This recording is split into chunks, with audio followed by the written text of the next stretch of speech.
What's good everyone, it's your boy yadiiiigg, 4 eyes, 2 G's here, and today we're here to talk about the Migos. Now there's been some very serious revelations that have come out, and according to the Migos, they've been quote unquote robbed and cheated out of millions of dollars due to their shady label situation. Now I'm gonna break this down in this video according to this article right here.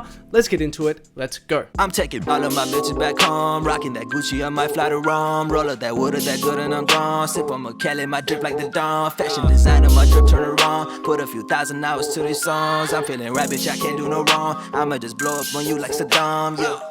Fuck Taliban, dripping the seat on my track, it's a bomb. I got 2 choppers loaded in my yard. Okay, so as you can see right here, this came out about a day or so ago now, and I just want to say off the bat, I'm not a lawyer, I don't proclaim to have any sort of superior legal knowledge. I'm just going to kind of break down this article and talk about it. Now, before we break down this article, it's important to put this into context, because it's important to know that before Migos were with Capitol and with Motown, which they are right now, they were originally signed to 300. Now, this is important to note because they had massive issues with 300. They even wanted off the label back in 2015, and then back in 2016 it came out that they were holding up the Culture album. And then also, once Migos kind of distanced themselves from 300 entirely, they had a lot to say in interviews. Quote, 300 was the biggest hurdle. They tried to hold us against our will.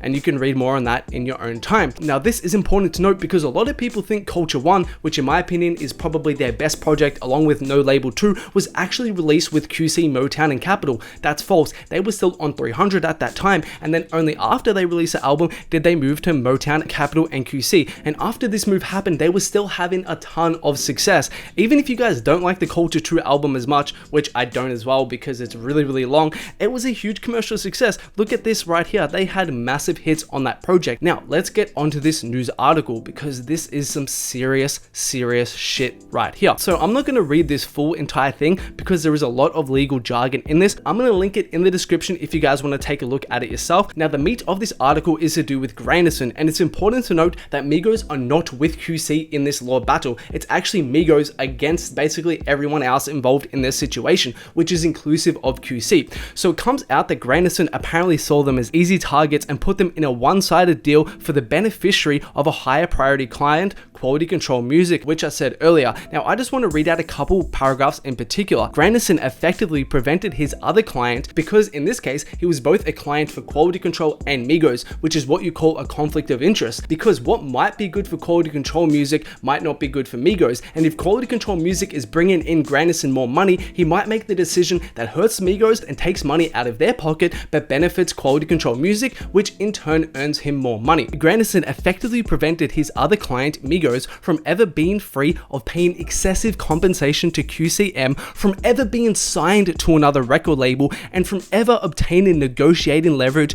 to secure reasonable terms in connection with the distribution of its musical recordings.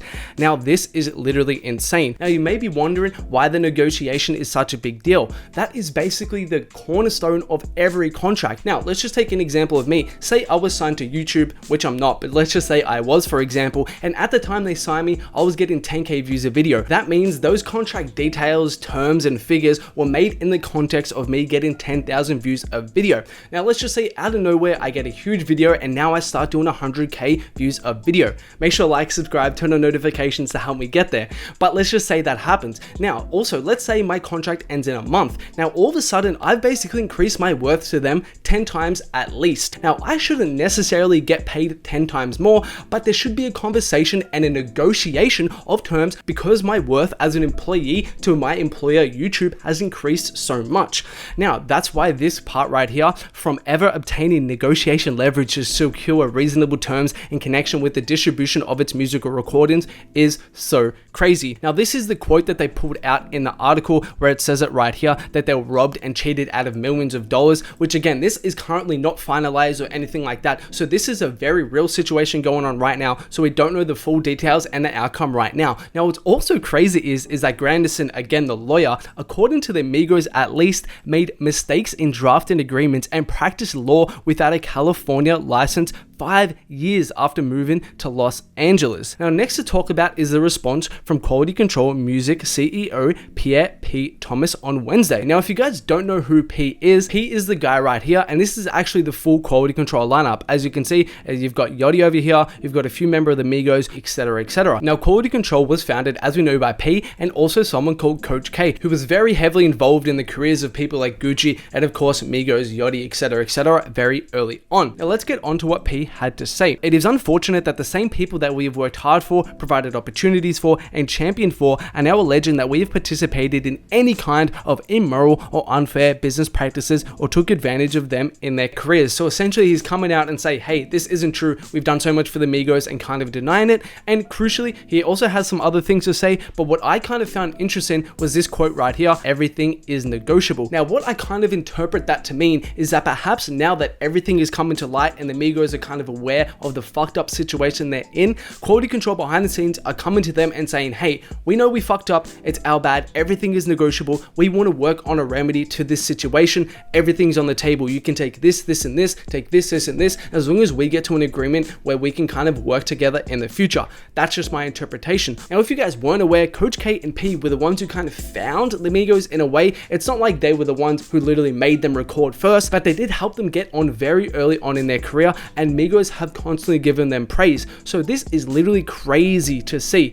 Now, on top of this, what does this mean for the rest of the Quality Control roster? What does it mean for people like Baby, Yachty, City Girls, etc, etc? Are they in the same contracts? Are they going through their own legal situations behind the scenes that we don't know about? And honestly, Quality Control is kind of the last label I ever expected to see this happen to, because we know they really invest into their artists from very early on, and just from the outside, it kind of seems like a family. So yeah, let me know what you guys think about this in the comments below. Hopefully the Migos can get their business sorted out right. Also guys, before we finish this video, I want to give a couple quick shout outs from the Instagram. Shout outs to Led.tar, and also big shout out to Janelle from Issa Drawing. She's got some really cool drawings on her page. Make sure to go show her some love. She's really talented. Big shout out to her. Also guys, if you guys don't follow your boy, as I said, at yadiiiigg, make sure to. Also like, subscribe, comment, turn on notifications. Let me know what you guys think about this in the comments below, and there are more videos of mine on screen right now. Make sure to check them out if you haven't.